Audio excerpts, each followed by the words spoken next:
নবান্ন মাখা চলছে। ভালো আছে না? আমার মা বানিয়েছে, ভালো তো হবেই বলো। নমস্কার সবাইকে, আশা করি আপনারা সবাই খুব ভালো আছেন এবং সুস্থ আছেন। আমিও খুব ভালো আছি এবং সুস্থ আছি। আজকে একটা আমাদের বাড়িতে ছোট্ট অনুষ্ঠান আছে। কিসের অনুষ্ঠান দাঁড়ান বলছি। নবান্ন, নতুন চাল দিয়ে একটা উৎসব পালন করা হয়, সেটা আজকে আমাদের বাড়িতে হচ্ছে। তাই ভাবলাম আপনাদের সঙ্গে সবটা শেয়ার করি, কিভাবে নবান্ন তৈরি করা হয় আমাদের বাড়িতে। চলুন দেখি। মা আজ হচ্ছে আমাদের বাড়িতে নবান্ন উৎসব, তাই পুরো দমে শুরু হয়ে গেছে নারকেল কুড়ো। মা শুরু করে দিয়েছে নারকেল কুড়তে। এদিকে সব ফলগুলো ভেজানো আছে, আখ, শসা, মা এটাকে কি বলে গো, লাল কালারের লাল আলু, আপেল, কিশমিশ, লেবু, এদিকে কলা, শসা, খেজুর, দুধ আর চালটাকে কুড়োনো হবে। গুড়, মা এটা এই মাসেই হয়? অঘ্রান মাসে? আচ্ছা, দিয়ে নতুন ধানের চালে হয়। এটা সবারই আছে এই নিয়মটা? কোথায়? আর দেশে? আর দেশ কোথায়? ও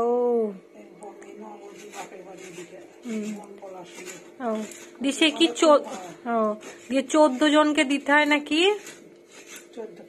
14 পুরুষ। আচ্ছা আচ্ছা, 14 পুরুষকে দিতে হবে। তারপর আর ঠাকুরকে? আচ্ছা আচ্ছা। নারকেল কুড়ে শিলনোড়া দিয়ে চালগুলোকে পিষাবে মা, তারপর আমাদের নবান্ন শুরু হবে। এটা প্রায় শেষ হয়ে গেছে। এই নারকেল কুড়াগুলো ওই তুমি এই নবান্নের মধ্যে দিবা?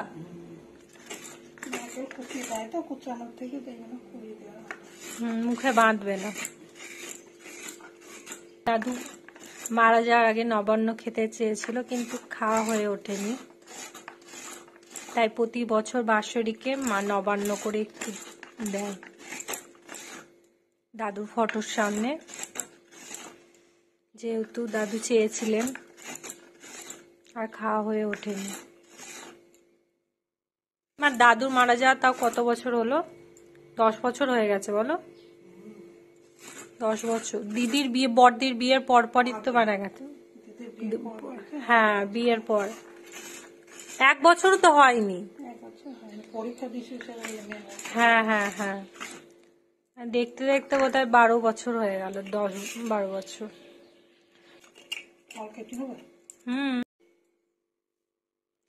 এদিকে ফলগুলো কেটে এখানে রাখা হচ্ছে, সমস্ত ফল, আপেল,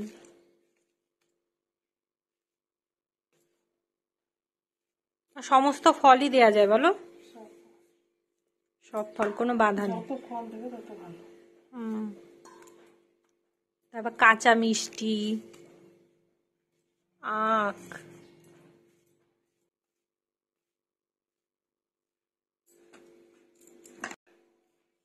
বড়দি, ছোটদি, বাবা, আমরা সবাই এই নবান্নটা খেতে খুব ভালোবাসি। খুব সুন্দর করে মা বানায়, খুব ভালোও লাগে। সমস্ত ফল, তারপর দুধ, কাঁচা দুধ, সমস্ত কিছু থাকে তো, তাই খেতে অনেকটা টেস্টি হয়। মায়ের আবার তো পায়ে ব্যথা, কনকন করছে। কি বলা হয়, লাল আলু না? লাল আলু, লাল আলু দিতে হয়। কিশোরী আলু বলে, এগুলো দিতে হয়। আখ, বাবাকে বললাম দুটো বড় বড় আখ নিয়ে আসতে, আমি আখ ছাড়িয়ে ছাড়িয়ে খেতে বেশ ভালো লাগে। এদিকে ছোটদি ফোন করেছে। হ্যাঁ হ্যাঁ, আজগুলো মানে পুজো করে আসলাম, ওপরে ঠাকুর পুজো, এবার সব চাল বাঁচবো। আয় ছোটদি। হ্যাঁ যাচ্ছি তাহলে। হ্যাঁ, টিউশনটা করে চলে যাবো। ঠিক আছে, চল আয়। পুত্রের সময় স্কুল চলে গেছে? হ্যাঁ ও আচ্ছা আচ্ছা, ঠিক আছে, সাবধানে সাবধানে যাও। হ্যাঁ ঠিক আছে। হ্যাঁ, বাবা কোথায়? ওর বাইরে, তো বাবা বাইরে আছে। কমলা লেবু শীতকালের সিজনাল ফল, দারুণ লাগে কমলা লেবু খেতে। আমার আর বাবার সব থেকে প্রিয় একটা ফল শীতকালীন।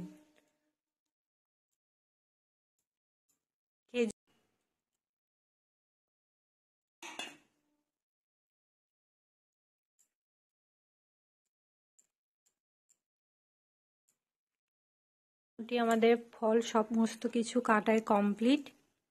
এবার চালগুলোকে গুঁড়ো করতে হবে। শিলনোড়া দিয়ে মা এখন গুঁড়ো করবেন, তারপর নবান্ন মাখা হবে। এখানে হচ্ছে নবান্নের চাল গুঁড়ো করা হচ্ছে শিলনোড়া দিয়ে।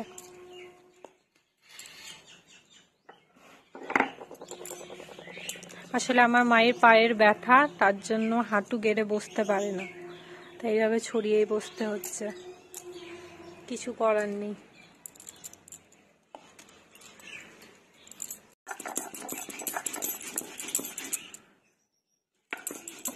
এই মশলা বাটির গুরুত্ব ছিল, এখন আর কেউ তেমন ইউজই করে না, কিন্তু পুজো বা অনুষ্ঠানে এখনো আমার মা এগুলো ইউজ করে। ভিজি একটু রাত্রিতে ভিজি থুয়ে সকালে সে একটু ঝুড়িতে করে ঢেলে ঢেকিতে। ঢেকিতে? আচ্ছা, তখন শিলনোড়াতে ছিল না? শিলনোড়াতে 5 কেজি চাল। আচ্ছা, আমরা মানে পাড়া সবাই এদের বাড়িতে গিয়ে, পাশের বাড়িতে ঢিকি ছিল, ঢিকিতে গিয়ে সব কিছু নিয়ে আসতো চাল ঢুকে। আর আমাদের মানে আমার দিদুর বাড়িতে, দিদির বাড়িতে ছিল বাড়িতে। দিদুর বাড়িতে কি এরকম 5 মানে অল্প চালে হতো? না না, বেশি অতক্ষণ আর লোক, তখন তো সব লোকে চাওয়াই, এখানে চাওয়াইতে আসতো না, আমাদের ওখানে সব চাওয়াইতে আসতো যে, সেই জন্য আচ্ছা, নবান্ন চালাতেও আসতো? এখনো আসে চাওয়াইতে। তাই? এই দশমীর দিন, নবান্নের দিন, পিকনিক পুলিতে আচ্ছা, চাওয়াইতে আসে। বৌদিরা এখন অল্প করে, আর করে না, সিলাই মিক্সিতেই করে এখন। মিক্সিতেই করে। তুমি শুধু শিলনোড়া এখনো আছে না? আসে ঘাটে, আমি মিক্সি করি। আসে ঘাটে, তাই তো, ওটাই বেটার। এখনো কিছু কিছু ট্র্যাডিশন মেনে চলা ভালো। বেশ কমপ্লিট আমাদের চাল গুঁড়ো করা। এবার হচ্ছে নবান্ন মাখা, যার জন্য আমরা সবাই ওয়েট করে বসে আছি, আমি, বাবা, মা।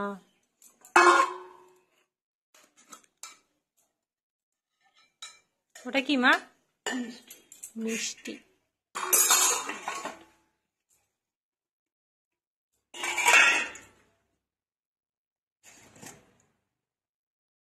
ঝুলা গুড়। মিষ্টি হয়ে যাবে বেশি।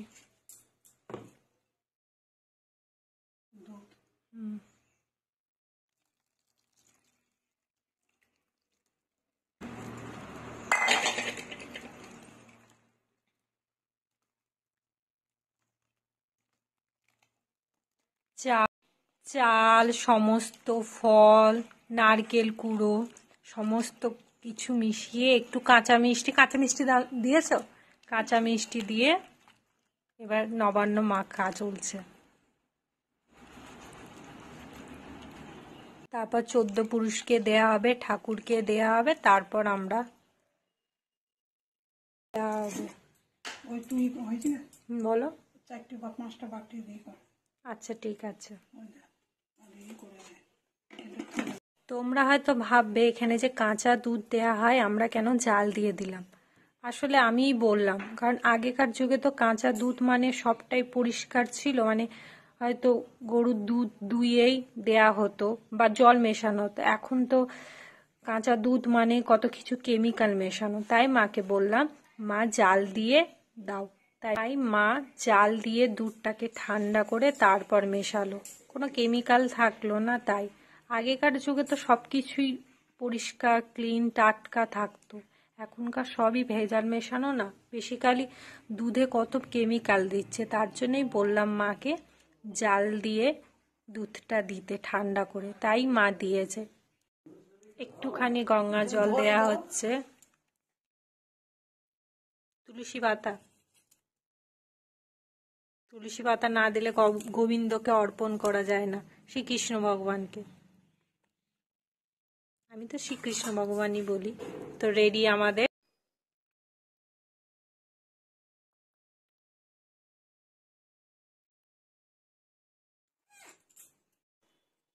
এবার 14 পুরুষকে দেয়া হবে।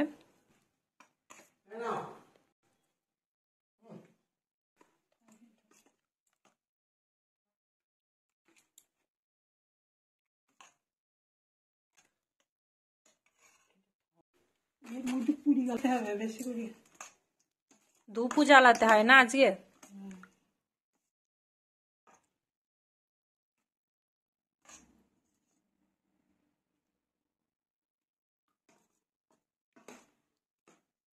হরিতলায় দেবে, আর 5 জায়গায় দেবে, আর ঠাকুরের কাছে দেবে।